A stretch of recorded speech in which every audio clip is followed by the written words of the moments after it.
किसान भाइयों नमस्कार। कृषि दर्शन कार्यक्रम में आपका स्वागत है। आइए जानते हैं पामारोजा के विषय में तकनीकी जानकारी।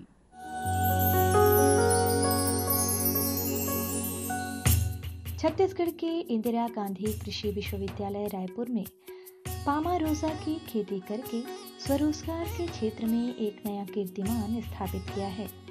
पामारोजा, जिसका कि साधारण नाम रोशा घास भी है, जिसे हमारे छत्तीसगढ़ के भाई बंधु इसकी खेती करके अपने जीवन को समृद्धि और खुशहाली की ओर आगे बढ़ा रहे हैं।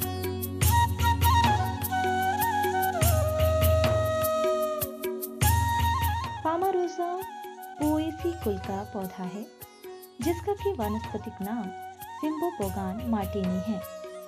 पामारोजा का पौधा झाड़ी नुमा होता है। इसका तना पतला होता है। यह बहुवर्षीय घास है।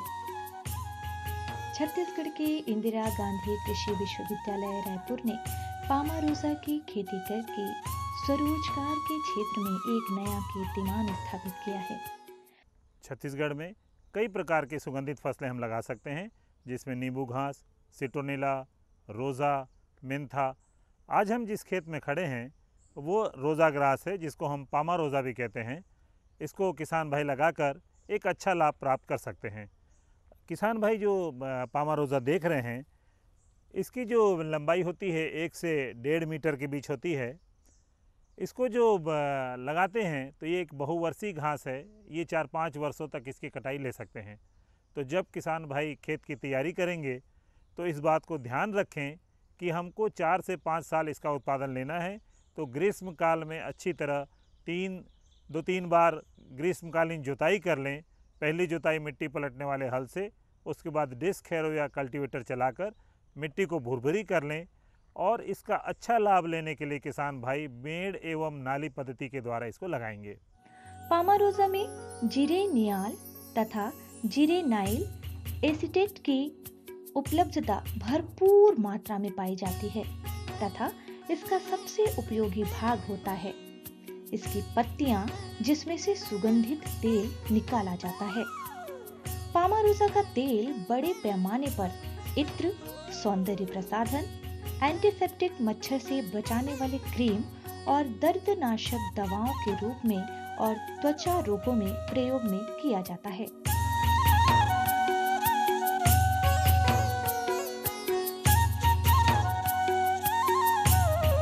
पामारोजा की खेती के लिए इंदिरा गांधी कृषि विश्वविद्यालय के वैज्ञानिकों की यह सलाह भी होती है कि गर्म एवं शुष्क जलवायु पामारोजा की खेती के लिए अत्यंत अनुकूल रहती है तथा उत्तर भारत के उपोष्ण जलवायु वाले क्षेत्रों में भी यह फसल लेना कृषक बंधुओं को आर्थिक समृद्धि की ओर आगे बढ़ाता है। रोज़ा ग्रास की कई जातियां होती हैं, जिसमें हम कहें कि पामारोजा, तृष्णा, तृप्ता, PRC1। इसकी कई जातियों को बीज के द्वारा एवं कई जातियों को इसको स्लिप के द्वारा लगाते हैं। किसान भाई स्लिप को इस प्रकार समझ सकते हैं कि ये जो पामारोजा का पौधा है, इसमें नीचे से ये जो भाग देख रहे हैं, इसको हम अलग अलग स्लिप कहते हैं। एक पौधे में 25 से 30 स्लिप तक तैयार हो जाती हैं। तो किसान भाई इस स्लिप को अलग करके इसको लगाएंगे। इसको किसान भाई बीज के द्वारा भी लगा सकते हैं। बीज से यदि हम पहले नर्सरी तैयार कर लें तो 4 किलो बीज प्रति हेक्टेयर लगता है। लेकिन यदि बीज को हम छिड़कावा विधि द्वारा भी लगा सकते हैं, इसमें 10 से 12 किलो बीज प्रति हेक्टेयर लगेगा। किसान भाई मेड़ एवं नाली पहले बना लें, इससे उत्पादन अच्छा आता है। उसके बाद इसकी बुआई करें। इसकी जब बुआई करेंगे तो कतार से कतार की दूरी 60 सेंटीमीटर एवं पौधे से पौधे की दूरी 30 सेंटीमीटर रखेंगे। यदि ज़मीन कम उपजाऊ है तो इसकी दूरी जो कतार से कतार की 60 सेंटीमीटर है, इसको कम भी की जा सकती है। सबसे पहले किसान भाई देख लेंगे कि जब ज़मीन की तैयारी कर रहे हैं तो उस समय जो गोबर खाद वगैरह है या हम कहें कंपोस्ट खाद, उसको पहले डालना चाहिए। और उसके बाद जो हम कहें कि अकार्बनिक खाद, जिसमें यूरिया, नाइट्रोजन, फास्फोरस आता है, इसमें जो नाइट्रोजन की मात्रा लगती है वो 120 से 150 किलो, 60 किलो नाइट्रोजन एवं 40 किलो पोटास की आवश्यकता होती है। नाइट्रोजन को किसान भाइयों को 3 से 4 भाग में बांटकर देना चाहिए। फास्फोरस एवं पोटास की पूरी मात्रा जब हम इसको लगा रहे हैं उस समय देवें, एवं नाइट्रोजन की जो मात्रा है उसको अलग अलग भाग में बांटकर चौथाई मात्रा जो है उसको लगाते समय, बाकी मात्रा हमको 60 दिन, 90 दिन एवं प्रथम कटाई के बाद देनी चाहिए। जो इसकी अच्छी जातियां हैं, जिसको पहले बताया कि हर फसल को यदि हम अच्छी जातियां लगाएंगे तो ज़्यादा उत्पादन होगा, तो किसान भाई एक बार फिर से उस जातियों को लिख लें कि इसमें जो है जामा रोज़ा, तृष्णा, तृप्ता, PRC1 एवं जो लखनऊ सीमेप केंद्र है जो इसका प्रमुख अनुसंधान जहाँ होता है, वहाँ पे सीमेप हर्ष की एक जाति निकाली गई है, उससे भी अच्छा उत्पादन प्राप्त होता है। किसान भाई इनमें से किसी भी जातियों को लगा सकते हैं।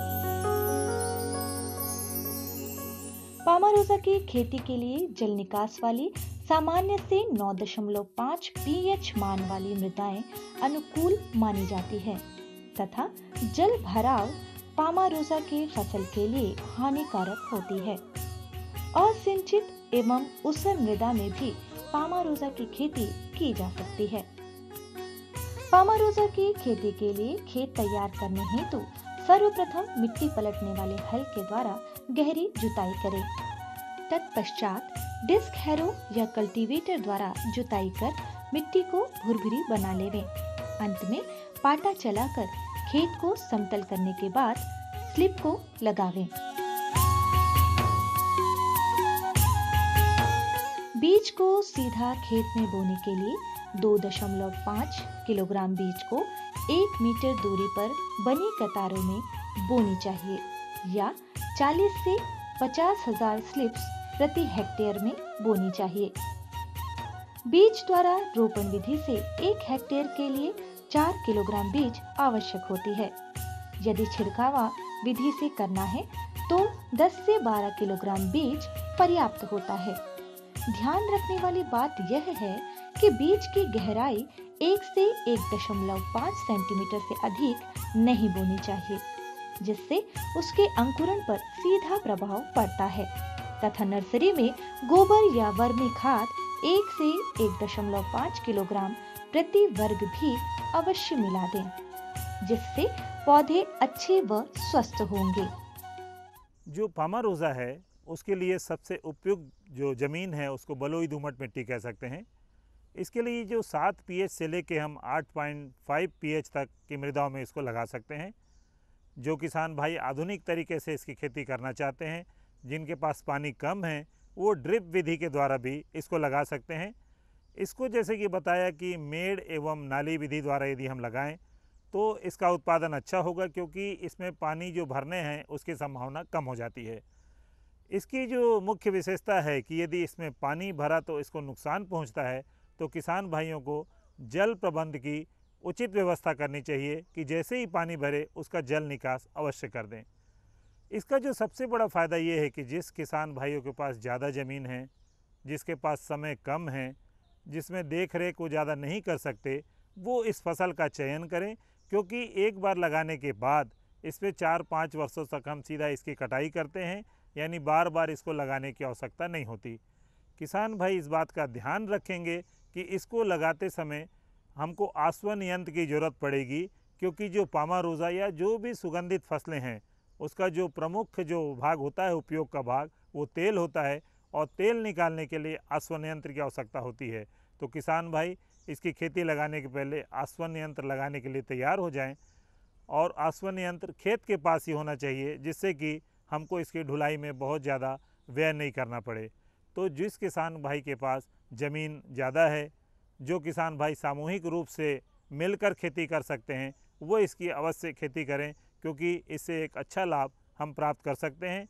जो इसका तेल है, इसका जो प्रमुख उपयोग है वो साबुन बनाने में, सौंदर्य प्रसाधन सामग्री बनाने में और दूसरी वस्तुओं में सघन लाने के लिए किया जाता है। क्योंकि जैसे इसका नाम से आप समझ जाएंगे कि पामारोजा मतलब इसमें गुलाब के जो तेल होता है उसकी सुगंध आती है, बाज़ार मांग इसकी अच्छी है, एक अच्छा लाभ प्राप्त कर सकते हैं, विक्रय की कोई इसमें दिक्कत नहीं है। इसलिए किसान भाइयों को सलाह दूंगा कि पामारोजा की खेती या दूसरी जो सुगंधित फसलें हैं उसकी खेती ज़रूर करें।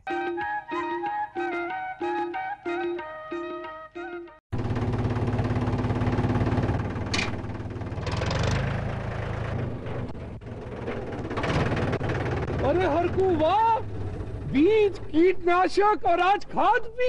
अरे इतना खर्चा कहाँ से? अरे खर्च की चिंता किसे है, मेरे पास है ये किसान क्रेडिट कार्ड। कार्ड? अरे बैंकों द्वारा जारी इस कार्ड से किसान उसकी सीमा तक की रकम कभी भी बैंक से निकलवा सकता है और खेती बाड़ी की सामग्री कभी भी खरीद सकता है।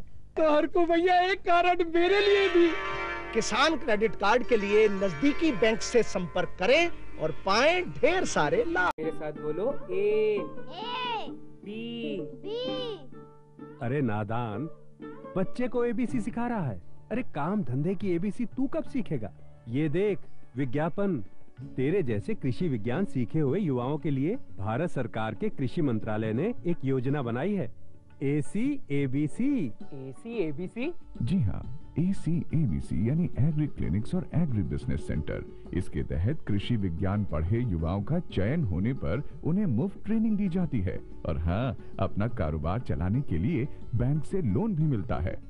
इसके साथ ही अगर युवा अपने इलाके के किसानों की खुशहाली के लिए उन्हें खेती बाड़ी व अपने कारोबार से जुड़ी लाभदायक जानकारी देते रहेंगे तो उन्हें लोन पर 36 से 44% तक की सब्सिडी भी मिलेगी। तब तो मैं जरूर सीखूंगा काम धंधे की ABC। शाबाश, चलो अपनाएं स्वरोजगार, खेती में हो विकास अपार। आप किसान भाइयों की खेती बाड़ी से जुड़ी हर समस्या का कृषि विशेषज्ञों द्वारा तुरंत समाधान। किसान कॉल सेंटर। आप भारत के किसी भी प्रदेश में रहते हो, कोई भी भाषा बोलते हो, आपकी समस्या चाहे फसल की बीमारी की हो, खाद की, पशुपालन की या कृषि से जुड़ी नई तकनीक की, अपनी समस्या का अपनी ही भाषा में समाधान पाने के लिए आप देश के किसी भी कोने से डायल करें 1551। विशेषज्ञ द्वारा आपको दी जाने वाली ये सलाह बिल्कुल निशुल्क है। ये सुविधा प्रातः 6 बजे से रात्रि 10 बजे तक निशुल्क उपलब्ध है। किसान कॉल सेंटर यानी 1551।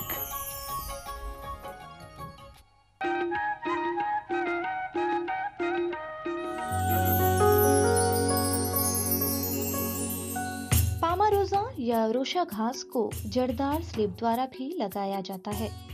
इस विधि में रोशा घास के पुराने पौधों को उखाड़कर उनको अलग अलग करके स्लिप तैयार की जाती है तथा इसको खेत में रोपित किया जाता है।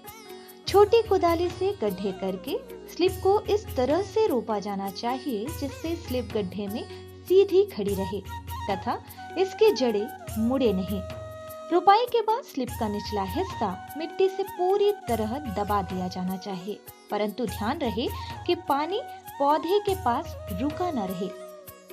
रोशा घास को 60 से 30 सेंटीमीटर की दूरी पर 30 से 40 दिन की नर्सरी की रोपाई कर दी जाती है या फिर 60 सेंटीमीटर की दूरी पर बनी हुई कूड़ों में बीज की बुवाई करके की जाती है। बीज की बुवाई द्वारा फसल शीघ्र तैयार होती है और उसमें पौधों की संख्या भी पर्याप्त होती है। नर्सरी 500 वर्ग मीटर में वर्षा से 25 से 30 दिन के पूर्व डालते हैं। असिंचित अवस्था में 30 गुना 30 सेंटीमीटर की दूरी में लगाते हैं।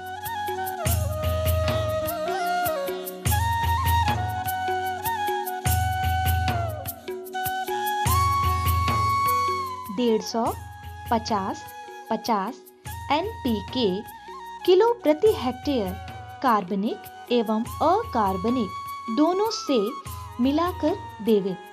नाइट्रोजन को 3 से 4 भाग में बांटकर देना चाहिए। फास्फोरस एवं पोटाश की मात्रा अंतिम जुताई के समय खेत में डाल देनी चाहिए।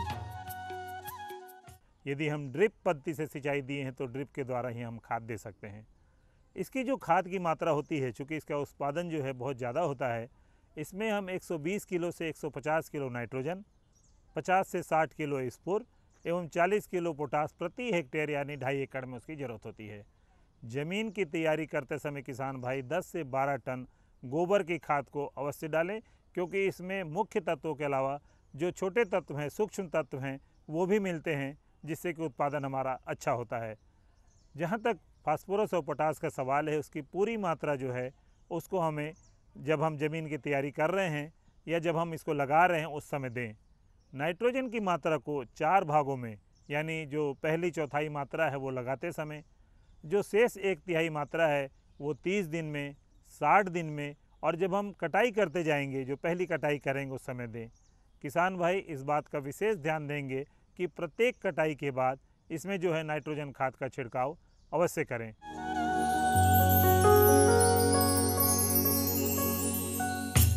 अच्छे उत्पादन हेतु सिंचाई की सुविधा होना आवश्यक है। वर्षा के मौसम में सिंचाई की आवश्यकता नहीं होती। सर्दियों में 2 से 3 एवं गर्मियों के दिनों में 5 से 6 सिंचाई पर्याप्त रहती है। प्रत्येक कटाई के बाद सिंचाई आवश्यक होती है। सिंचाई करते समय इस बात का ध्यान रखें कि खेत में जल का भराव न होने पाए। सुगंधित फसलें चूँकि साल भर खेत में लगे रहती हैं, इसलिए इसका जल प्रबंध बहुत ही आवश्यक है। सिंचाई एवं दूसरा जल निकास, दोनों पर हमको विशेष ध्यान देना पड़ेगा, क्योंकि यदि पानी का जमाव होता है तो खेत में पानी जमने से पौधों को नुकसान होता है। इसकी जो खेती है, जैसे पूर्व में बताया कि बलुई दोमट मिट्टी में कर सकते हैं। शुरुआत में किसान भाई के पास यदि स्प्रिंकलर की सुविधा उपलब्ध है तो उसको स्प्रिंकलर के द्वारा पानी देंगे, जिससे कि कम पानी में हम बड़े क्षेत्रफल जो है उसमें हम कवर कर सकते हैं। जहाँ तक जिस किसान भाई के पास ड्रिप की सुविधा उपलब्ध है, चूँकि ये आधुनिक सिंचाई की विधि है, हम ड्रिप के द्वारा जहाँ पानी, वहाँ पे हम इसको खाद भी इसी के द्वारा दे सकते हैं। तो जो हमारे प्रधानमंत्री जी की योजना है कि कम पानी में ज़्यादा से ज़्यादा हम एरिया की सिंचाई करें, तो किसान भाई चूँकि इसकी जो दूरी होती है कतार से कतार की दूरी 60 सेंटीमीटर होती है, तो हम इसमें ड्रिप का प्रयोग भी कर सकते हैं, जिससे कम पानी में हम ज़्यादा से ज़्यादा लाभ ले सकते हैं। तो 2 भाग, चूँकि जो बाकी सुगंधित घासें हैं सभी में पानी अच्छा लगता है, हम कहें कि पामारोज़ा में दूसरी सुगंधित फसलों की अपेक्षाकृत थोड़े से कम पानी की आवश्यकता होती है। शीत ऋतु में जो हमारी ठंड की जो है वहाँ पे 20 से 25 दिन में एवं ग्रीष्मकालीन में 12 से 15 दिन में इसको सिंचाई देनी चाहिए। प्रारंभिक अवस्था में यदि खरपतवार हो तो निदाई करना आवश्यक है। घास बढ़ जाने के बाद वह स्वयं ही निदा को दबा देती है। प्रत्येक कटाई के बाद निदाई एवं हल्की गुड़ाई आवश्यक रूप से करनी चाहिए। रोशा घास की कटाई जमीन से 10 से 15 सेंटीमीटर भाग छोड़कर 50% पुष्प आने की अवस्था में की जाती है। वर्षा ऋतु में फूल आने की प्रतीक्षा नहीं करनी चाहिए। फसल की पूर्ण परिपक्वता से 15 से 20 दिन पहले काटने से फसल की मृत्यु दर में अच्छी खासी कमी आ सकती है। लगाने के जो 4 से 4.5 माह बाद इसकी फसल कटाई के लिए तैयार हो जाती है, उस समय इसकी पहली कटाई करनी चाहिए। इसकी जो दूसरी कटाई होती है वो 3 से 3.5 माह में इसके लगातार हम कटिंग कर सकते हैं। कटिंग करेंगे जब, तो उस समय किसान भाई ध्यान दें कि पौधे को ज़मीन से 10 से 15 सेंटीमीटर छोड़कर काटें, क्योंकि उससे ही फसल फिर आगे बढ़ जाती है। जैसे ही इसकी कटाई कर लें, इसको कुछ देर रखें और तत्काल बाद आसवन यंत्र के द्वारा इसकी तेल निकालने की व्यवस्था करें। इसका जो तेल है, जब हम इसको यदि कुछ दिन तक रखना है, हमको संग्रहित करना है, तो एल्युमिनियम के डब्बे में इसको हम संग्रहित करके रखेंगे।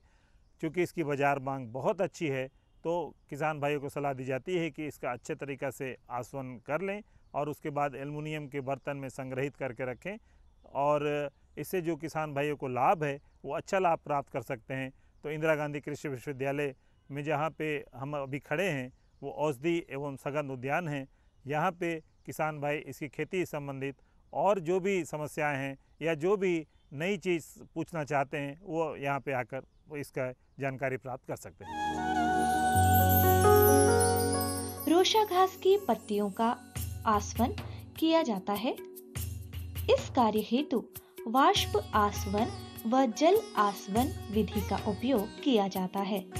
प्रायः फसल काटने के उपरांत उसे कुछ समय तक खेत में ही अथवा किसी छायादार स्थान पर ही रख दिया जाता है। तदुपरांत ही घास का आसवन किया जाता है। इसका तेल कई प्रकार के उपयोग में आता है। इसमें जो है जिरेनियल और जिरेनियल एसीटेट तत्व होते हैं जो सुगंधित होते हैं, तो हम इससे सुगंधित साबुन, सुगंधित इत्र, सुगंधित अगरबत्ती एवं सौंदर्य प्रसाधन सामग्री बना सकते हैं। अभी इंदिरा गांधी कृषि विश्वविद्यालय में जो हमारे सुगंधित तेल हैं जैसे नींबू घास, रोज़ा ग्रास इत्यादि के द्वारा हम जो स्वयं सहायता ग्रुप है उसको हम साबुन बनाना सिखा रहे हैं। इससे क्या होता है कि जो हमारा इसमें सुगंध है वो प्योर ऑयल से जा रही है, उसमें किसी सिंथेटिक मटेरियल को हम नहीं डाल रहे हैं, तो इसकी क्वालिटी अच्छी होने से इसकी बाज़ार मांग भी अच्छी हो रही है। जो हम यहाँ पे प्रशिक्षण देते हैं उसमें हम स्वयं सहायता ग्रुप को जो कि इसका उत्पादन नहीं कर सकती हैं लेकिन तेल के द्वारा अन्य सामग्री बनवा सकती हैं, उसको हम प्रशिक्षित कर रहे हैं कि इसके उपयोग से अच्छा लाभ कमाएं। आसवन की प्रक्रिया 2.5 से 3 घंटे में पूरी हो जाती है। आसवन के पश्चात सामान्य तापक्रम पर रोशा घास के तेल को एल्युमिनियम की बोतलों में भंडारित किया जा सकता है। संचित अवस्था में तेल का 125 से 150 किलोग्राम प्रति हेक्टेयर प्रति वर्ष प्राप्त होती है।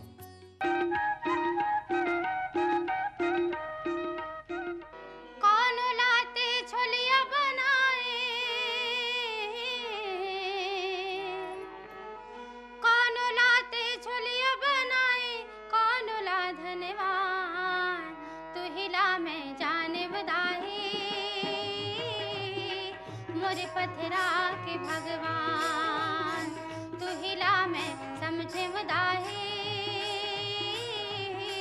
मोरे पथरा के भगवान। कौन लाते छोलिया बनाए कौन ला धन्यवाद, कौन लाते छोलिया बनाए कौन ला धन्यवाद, तू हिला मैं जाने मुदाही, मोरे पथरा के भगवान तू हिला मैं समझे मुदाही, मोरे पथरा के भगवान।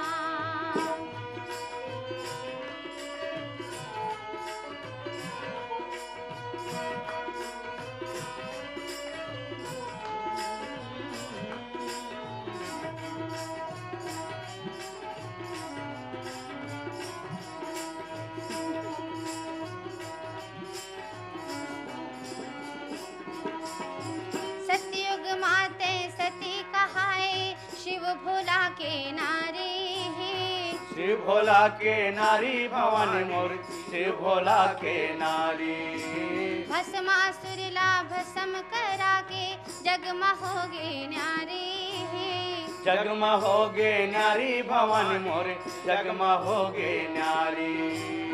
कौन लाते दाना बनाए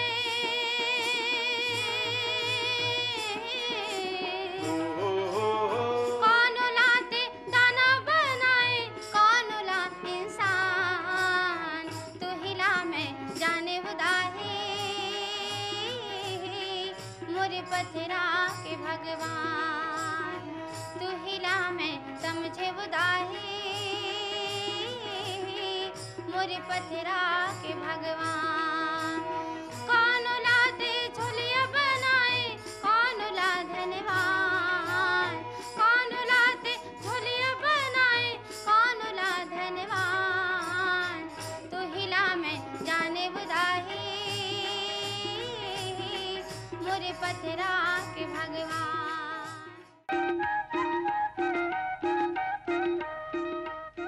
किसान भाइयों, आज के अंक में आपको बहुत सी जानकारी प्राप्त हुई होगी। अगले अंक में बहुत सी नई जानकारी के साथ हम फिर उपस्थित होंगे। तब तक के लिए हमें दीजिए इजाजत। नमस्कार। तू हिला मैं समझे उदाही,